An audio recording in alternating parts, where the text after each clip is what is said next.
Hey everybody, in this section we're going to cover part 1 of how to succeed. In this section we'll give you some very practical tools for how to succeed in leading your Connect group this semester. For part 1, we're going to cover how to have a great first night. I'll be sharing some tips for how to have a great first meeting of the semester, but first we need to talk about why it's important. The first meeting really sets the tone for the rest of the semester of your Connect group. The first meeting gains momentum for your group, and it can either excite people in your group or it can deter them, especially if your group is new and you don't have any pre-existing members in your group. Think about it like a first date. The first date is taken very seriously. Whenever you go on a first date, you spend a lot of time preparing. You're thinking about where you're going to go, the activity you're going to do. You want to find the perfect outfit. You want to make sure you look great. You're going to spend time thinking about what you're going to talk about.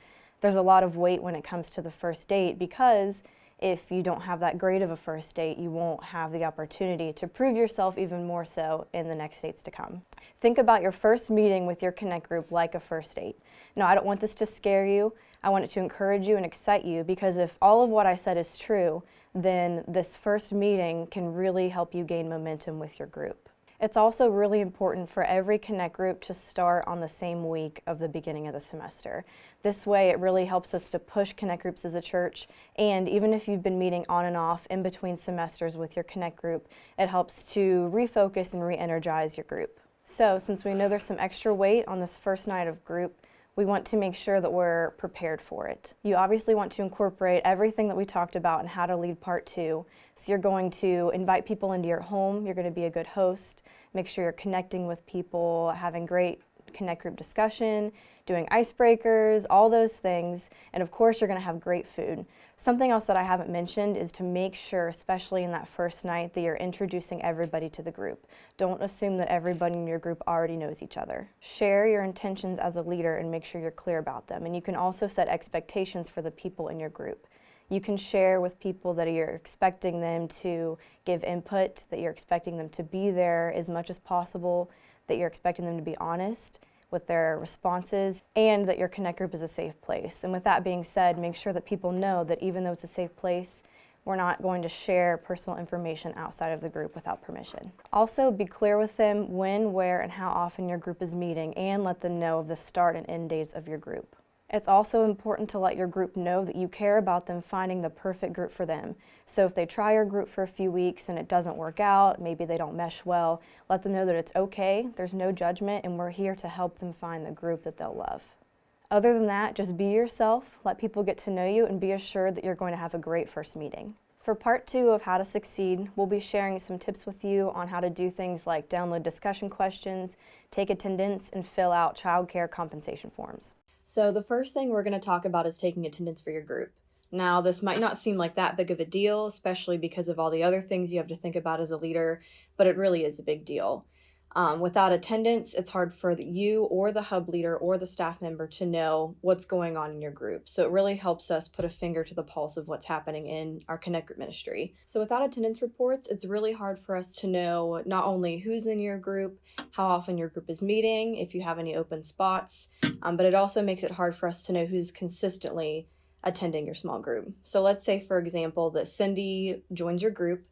She comes for a few weeks, then maybe she takes off a few weeks, maybe she comes back one more time, and then maybe we don't see her again for months. Without that attendance report, there's no way for us to see that. So all we can see is the roster and CCB, so it looks like, yeah, Cindy's in a Connect group, but it's hard for us to know, or probably even for you to realize, that maybe Cindy's been falling away, and it gives us a chance to really reach out to her and help bring her back in, or whoever it would be if we do have those reports. So attendance also helps us to track our growth. We have a new vision as a church to reach 1,000 strong, and that includes our Connect groups. So if our church is growing, our Connect group ministry should also be growing. And wouldn't it be great to be able to look back at our numbers from this year and last year and see that we've increased by 15% in our Connect group attendance, or whatever the number might be. But either way, I think you get the point that we aren't able to see those numbers unless we have the attendance. So with all that being said, we've tried to make it as easy as possible for you to record your attendance in your group. It should take you maybe 30 seconds. But the first thing that you'll need to do is download the Lead app on your phone. So this app is basically the mobile-friendly version of CCB, which is the database that Centerbranch uses. So if you download this app, you can log into it using your same CCB login. From there, you'll just click on your Connect group, click on the button that says attendance, and then you can just check the box beside the name of the person that's in your group, and then you submit. This app also makes it really easy to communicate with the people in your group. You can send group texts, you can look up information about your group member, like their specific phone number or address, and you can even see special dates like birthdays, things like that. So it's a really useful tool for your group. Next, let's talk about discussion questions and leader notes. So we want your discussion time to feel like it's flowing naturally, and we don't want it to feel mechanical or awkward, and I'm sure you feel the same way. So with that being said, we're going to put the power in your hands to lead your discussion the way you see fit. Everybody's group is different, so the discussion flow is going to be different for each group. With that being said, we are going to give you a few questions each week to kind of get the ball rolling with your discussion, but then from that point on, it's up to you to stir the pot, to answer or ask those follow-up questions, and to just help people know how to take the Sunday morning sermon and apply it to their lives. Now, with that being said, I'm not going to leave you high and dry, so we are going to have some leader notes posted for you. Those will have a recap of the sermon, it'll have the scripture references, and some potential follow-up questions you could ask if your conversation with your group starts to get to a lull and you need something to kind of start it back up. Now, that's not going to be something that you just sit there and read through line by line with your group.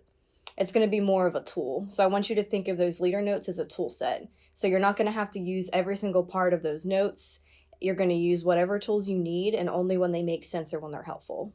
Those leader notes will be posted on the Lead Resources page on the website. So it's centerbranch.org/lead-resources. You can also find it on Centerbranch's mobile app if you just click on the Groups tab. And this app is different from the Lead app that you'll use to record your attendance. Further down on that same Lead Resources page, there will be links to other resources for you, like books that Pastor Will and I recommend, a link to our upcoming events in the church and events in the community that you can use as a social outing. And then finally, there will be a tab where you can look up different discussion tools and other resources on how to lead your group. Finally, on the bottom of the page, there'll be a childcare reimbursement tab where you can either download and print the reimbursement form to fill out, or you can just fill out the online form and submit it there. Now, there's one other resource that I haven't mentioned yet, and it's going to be your most important one, and that's your hub leader. So I want you to think of your hub leader like a small group leader for small group leaders. You'll meet together with your hub leader and other Connect group leaders once a semester, but then your hub leader is also going to be checking in on you throughout the semester to provide support or whatever you need. So don't be afraid to reach out to them for advice, support, anything. They're there whenever you need them. So that brings us to the end of this video, which means you're almost done with your online training. There's just one more bonus video that has some recruitment tips that you'll want to check out. But other than that, you're well on your way to being an amazing Connect group leader. I just wanted to thank you so much for participating in one of our church's most important ministries. There's going to be some hard times. There's going to be a lot of awesome times. Either way, I'm so excited to see God use you as you lead others closer to Him.